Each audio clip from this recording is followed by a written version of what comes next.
Patricia? Ben, benvida a Transalva. É magnífico estar aquí. É a casa de todos os galegos e de todas as galegas. Sí, así o quixo Otero Pedrallo, non? Así o quixo.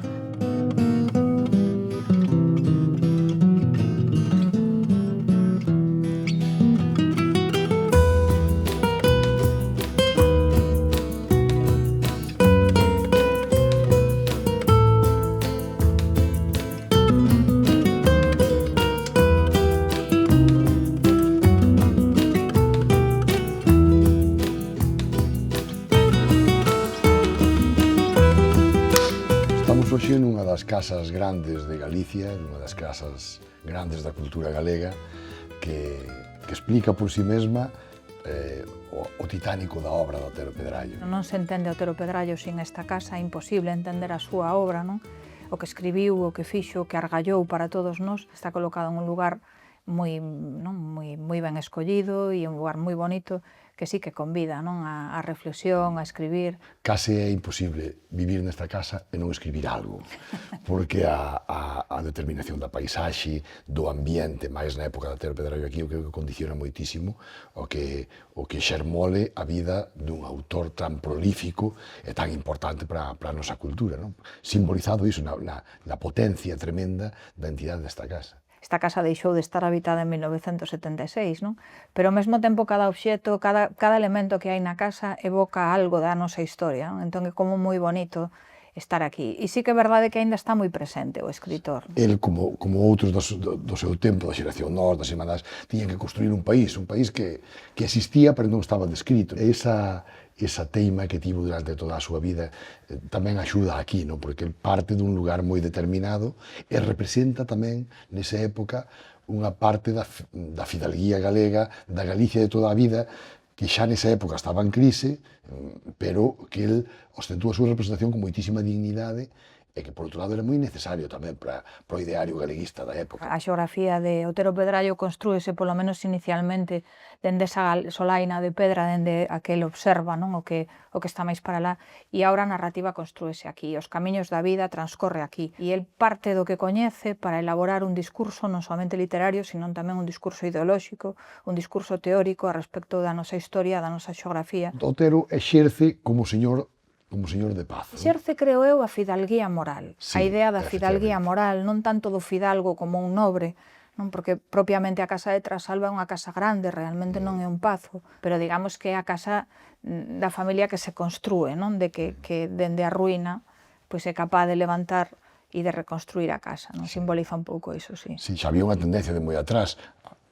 A clave de a ti agora unha palabra, por exemplo, a obra Ruínas de Rosalía de Castro, xa moito antes del, o que relata é iso, é o caso da fidalguía. Pero, sin embargo, don Ramón, cando parecía que todo isto pasara, que era pois iso, unha sociedade decimonónica, unhas casas, uns pazos decimonónicas, el emerxe defendendo todo isto. Non debía ser moi fácil defender a sociedade agraria, a sociedade rural, a sociedade dos señores, e el fixo con moitísima dignidade. Efectivamente, propón un modelo para as aldeas galegas, propón un modelo de vida que idea moi ben e que traballa moi ben e que non lo presenta moi ben e, ademais, non soamente na ficción, sino tamén no ensaio, nos discursos políticos. É un bloque, non é incoherente nunca, non?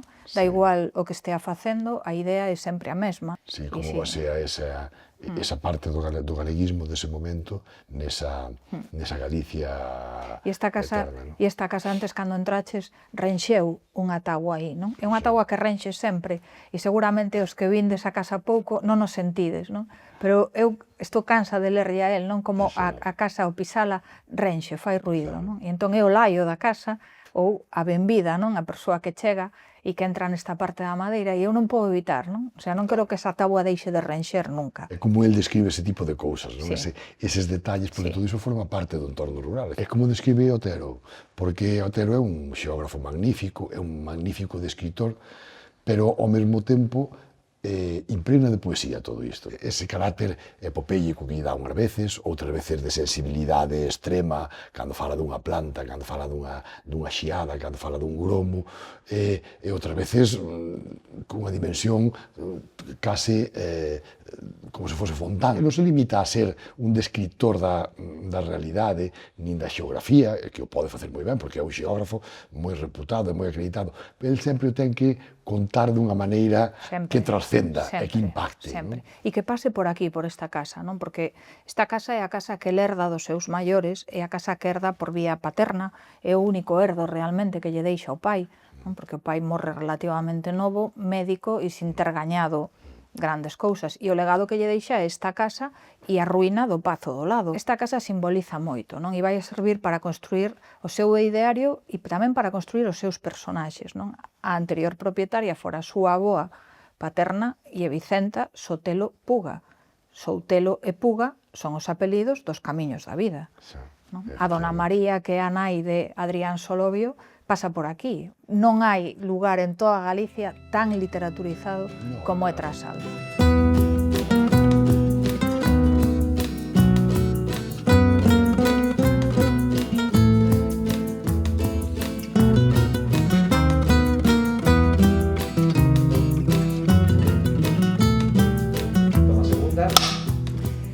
O espazo é verdade que influe, non? Pero influe tamén as persoas que habitaron a casa. Sempre se di que Adrián Solovio é un alter ego, non? De Otero Pedrallo, en esa obra que é arredor de sí. O pai de Otero Pedrallo, Enrique Otero Sotelo, de algunha maneira, é a persoa que vai estar detrás do deseño do personaxe de Paio Soutelo, o estudante dos camiños da vida, non? Ese estudante de medicina en Compostela que regresa a casa para levantar a casa onde están a súa nai e a súa tía traballando por el, non? A nai do estudante é un pouco a propia nai do escritor, igual que a nai de Adrián Solovio en arredor de sí, é Eladia Pedrallo Ansoar, non? Esa muller que se pon a fronte desta casa e que vai sacar adiante o seu fillo. Sí, o entorno humano dele é moi importante, é definitivo, non? A nai, a súa muller, Dona Fita, non?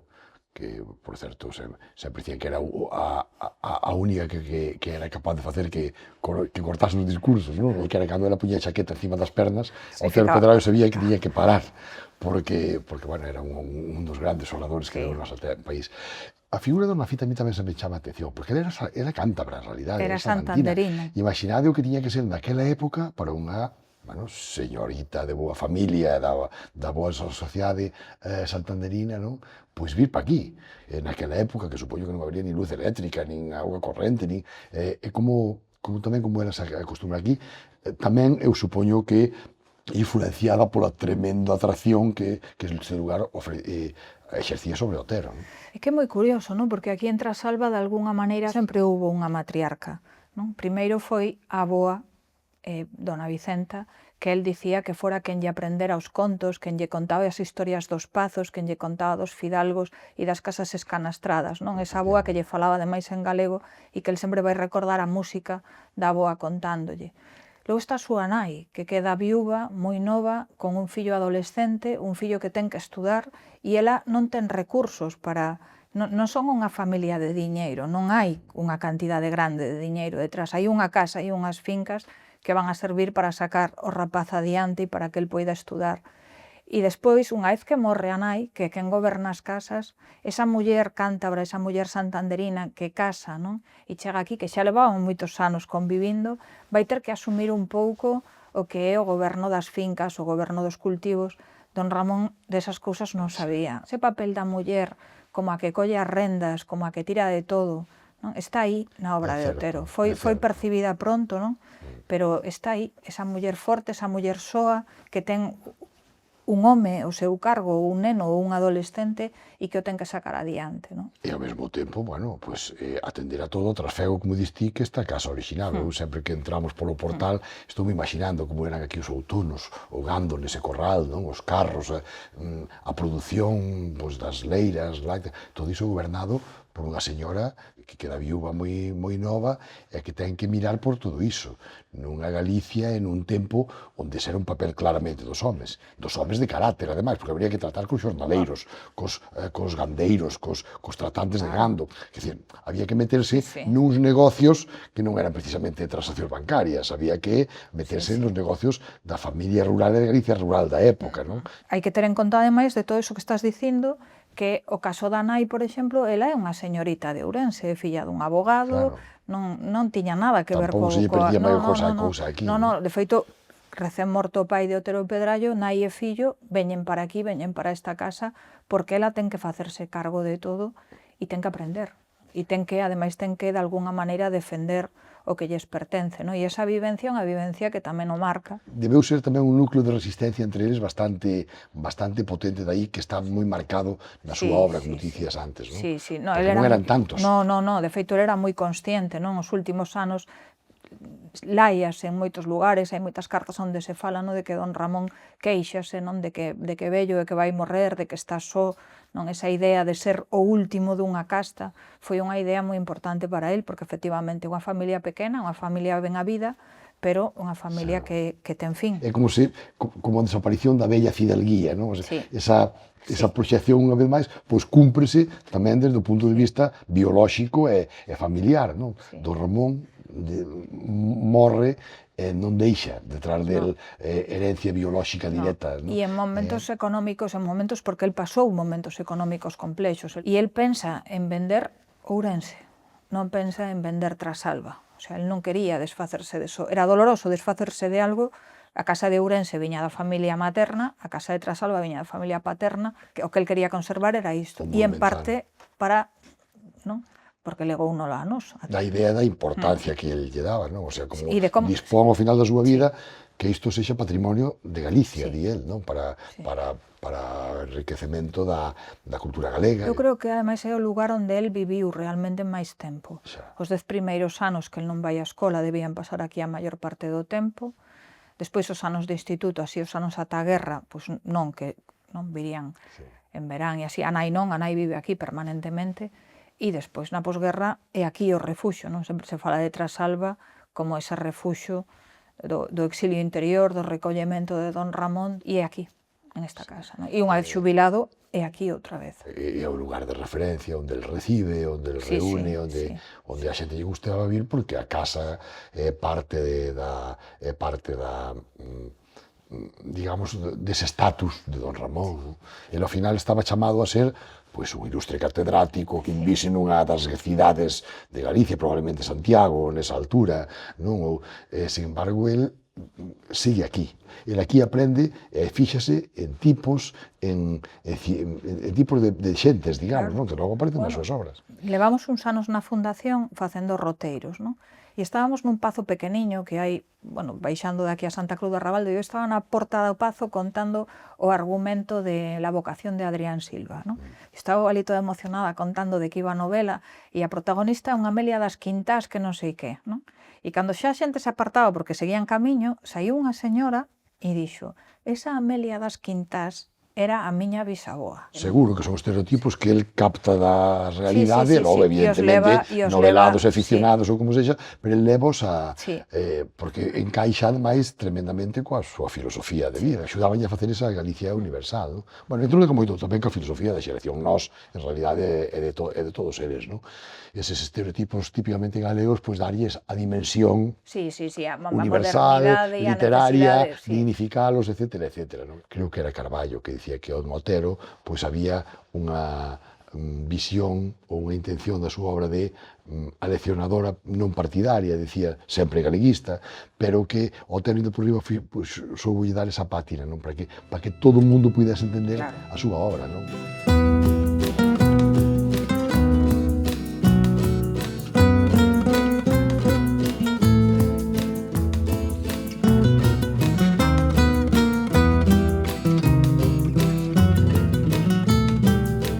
A terceira.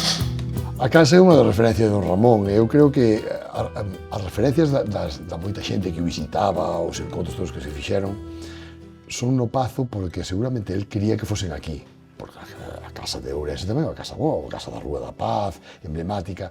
Penso que se tivese a oportunidade algunha vez de visitar o Otero Pedrallo, tamén quería visitarlo aquí. É un espazo que se presta, non? Que se presta efectivamente para escribir, non? Para conversar, e é un espazo que se presta tamén para recibir os amigos, porque cando o Grupo Galaxia ven no ano 58 a traerlle o libro homenaxe, non? Co que celebran o 70 aniversario do Otero Pedrallo, veñen unha manda deles, e Fernández del Riego utilizaba unha das habitacións que están aquí detrás das miñas costas e pasaba temporadas aquí, nesta casa. Era moi importante o lugar para don Ramón, e entón era moi importante para recibir os amigos, para falar con intimidade e para idear proxectos. Cando querían ter este convivio, cando querían ter este contacto coa natureza, co mundo rural, que non tiñera don Ramón. Castelao di que o silencio de París dio nalgúnha carta, non? Di que está escoitando o silencio en París e que lle recorda o silencio de Trasalba, non? Que é moi bonito, non? Que silencio haberá en París. Esa é unha das grandes amizades tamén da cultura galega, Otero Pedrallo e Castelao. É increíble como, a pesar de que houve momentos en que podían terse distanciado, esa fidelidade que Otero sempre lle ten a Castelao, non? E momentos nada fáciles, ao mellor de seguir a Castelao baixo o seu designio ou o seu ideario, verdade? Tratábanse de irmáns, eu creo que se querían como irmáns. Cando Castelao, cando marcha ao exilio, Otero publica en El Sol un artigo demoledor criticando as persoas que obrigaron a que Castelao abandonase Pontevedra. Creo que é o escrito onde eu vexo a don Ramón máis enfadado, non? O seu irmán está sendo ofendido, non? Estánlle quitando o que lle pertence e el reacciona. Sempre hai un episodio que me chama moitísimo a atención, cando se atopan en Bos Aires nesa viaxe que don Ramón fai alá, xusto colla o Castelao nos últimos días, porque ele tamén veñen de outra viaxe, pero os dous dan por feito que é o último encontro. O Castelao xa tiña a enfermidade bastante avanzada, por ver xa de París. Non temos un registro gráfico desa reunión, porque non hai fotos, non? Porque entendo que ao mellor era no ánimo de preservar que o Otero Pedrallo non tuvera problemas ao mellor a volver aquí. Pero ese encontro onde Castelao lle di, dame un abrazo, Ramón, que abrazarte a ti é como abrazar a Galicia inteira. É precioso. Que Castelao che diga, é como colocalo case xa nun altar, sabes? O sea, é dicir, quen era Otero Pedrallo para Castelao, nada menos que Castelao, sí que era Galicia inteira. É curioso, porque na correspondencia coa nai, por exemplo, na viaxe que el fai no 47, que é a última vez que vai ver a Castelao en América, don Ramón contalle que non se despegan, que están sempre xuntos, deberon pasar xuntos 20 días, o sea, cada un ten que atender as súas actividades, non? Don Ramón tiña moita conferencia programada, pero polas noites no hotel, non? Xuntábanse os dous matrimonios, porque tamén existía moita amizade entre Virginia e dona Fita, non? Entón, xuntábanse e compartían horas, non? E esa despedida, porque é a despedida, é cando Otero Pedrallo vai coller o barco, ven para Galicia, e Castelao dille que el non pode ir ao Porto, que lle doe o corazón de ir ao Porto e velo partir, non? Que el sabe que non se vai ver máis. E nunha das cartas, Otero conta como Castelao era moi alto, moi delgado, ele era moi grande e moi forte, non? E entón, como el sente que lle caen as vaguas e non sabe se son as del ou se son as de Castelao, non? Que é máis alta.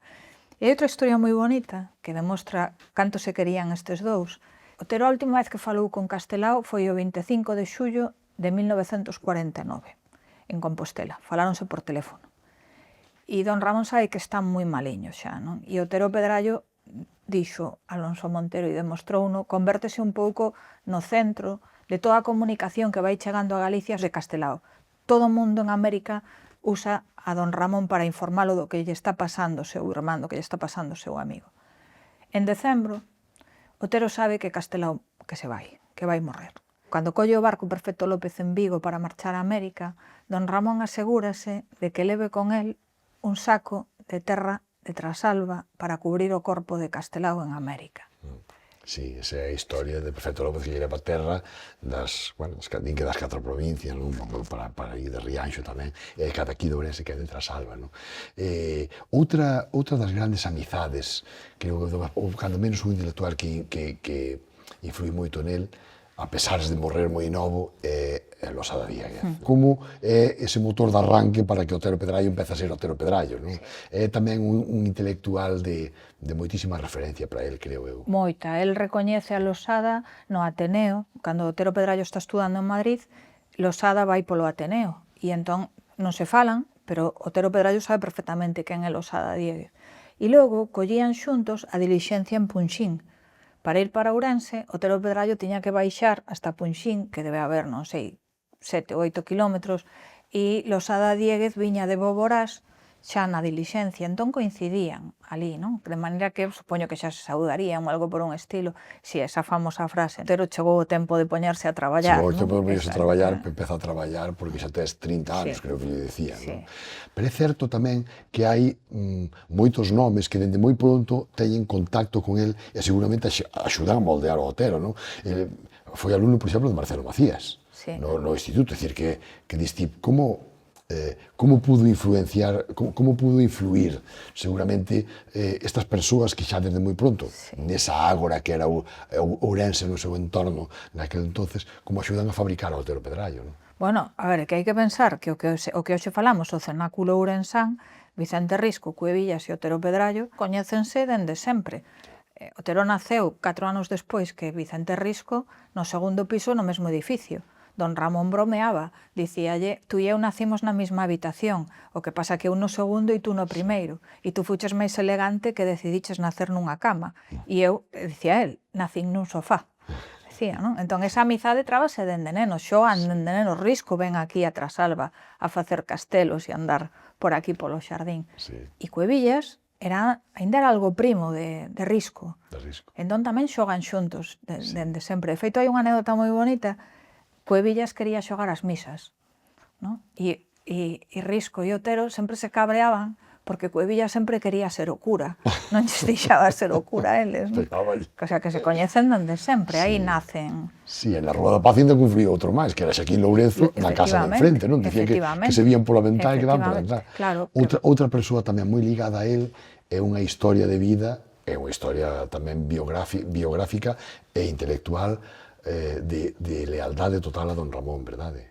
Xocas toda a vida con él, un etnógrafo, unha persoa, ata ese último momento, ese episodio tan coñecido del de poñerlle a bandeira, no que lle encarga que lle poña a bandeira no cadarito, non? É dicir, é unha vida tamén para don Ramón e con don Ramón. Eso contaba o Xocas, que lle pediu, non? Cando eu morra, as buscar unha bandeira, que está aquí, nesta sala tamén, para que me cubra o corpo, e cando se sentiu morrer, porque don Ramón deixouse morrer, textualmente dixo, chamai a Xocas que ten unha encarga que me cumpre.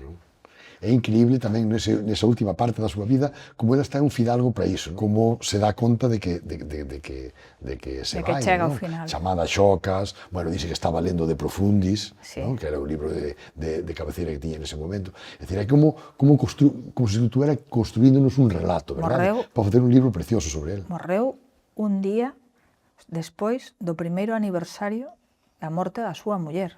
O sea, esperou o cabo da ano dela.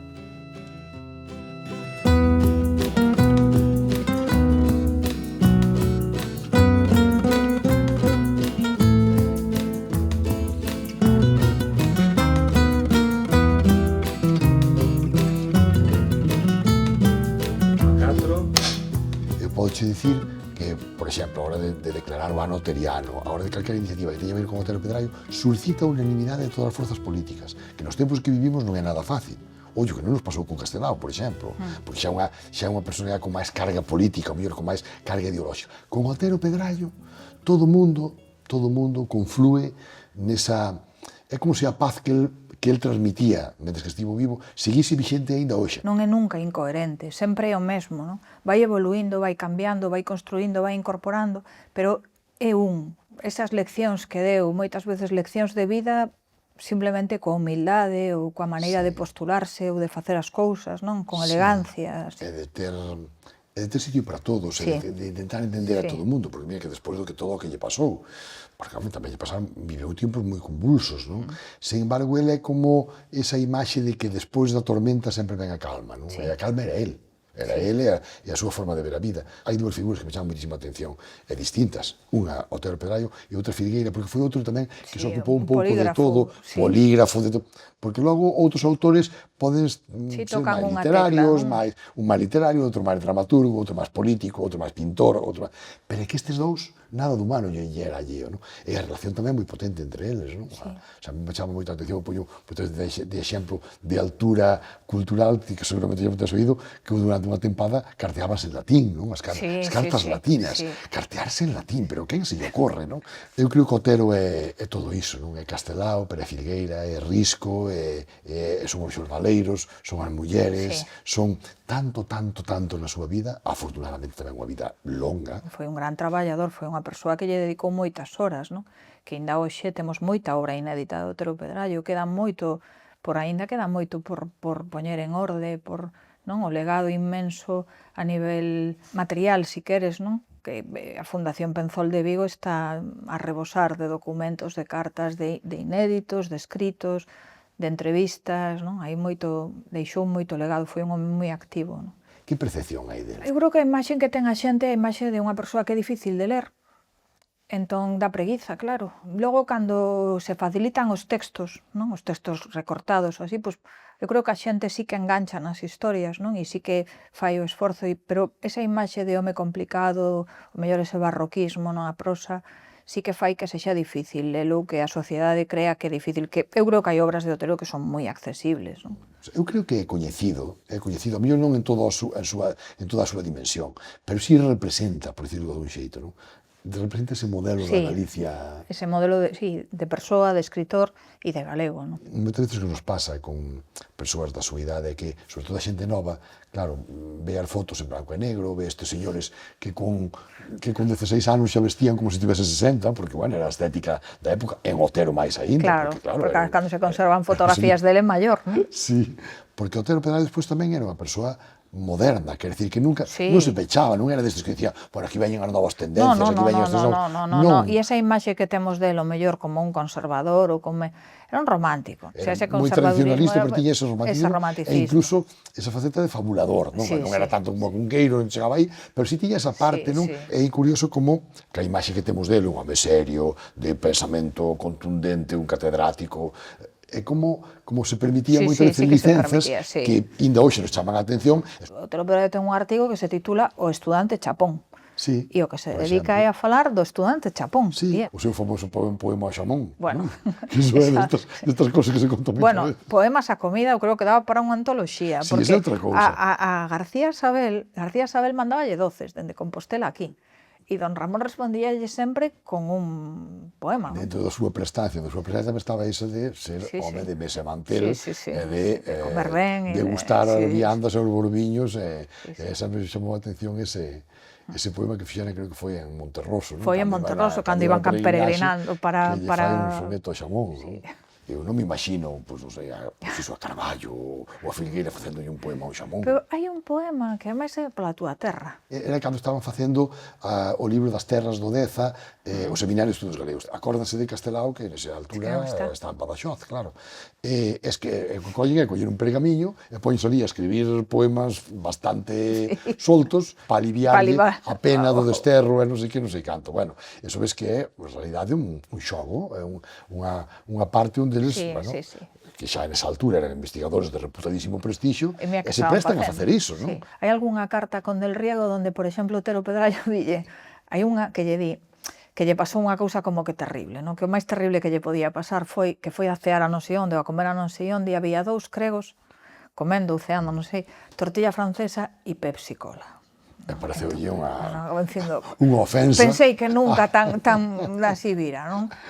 Esa faceta humanística, esa faceta da broma non é nada incompatible coas persoas que eran, non? E don Ramón en ese grupo de amigos, eu creo que se me tivese que quedar con algo, quedaríame con que foi unha persoa íntegra. Unha persoa íntegra, un intelectual magníficamente formado e que decidiu desde moi pronto cal era o seu papel neste país e como tiña que ser unha parte importante na construción dunha Galicia que se proxetase cara ao futuro moi consciente de toda a súa historia, todo o seu pasado. Un escritor, un prescritor de Galicia. Que reflejaban todas as esperanzas, todas as íntimas realidades de Galicia na súa peregrinaxe polo mundo. E por eso, cando 7 de xaneiro de 1950 aquel van de piñeiro da beira-mar, coroado polos sons das frutas e polos sons das actividades, vai eu en Bos Aires sentido, parece sou en todo Atlántico, non só no Atlántico percorrido directamente con as cosas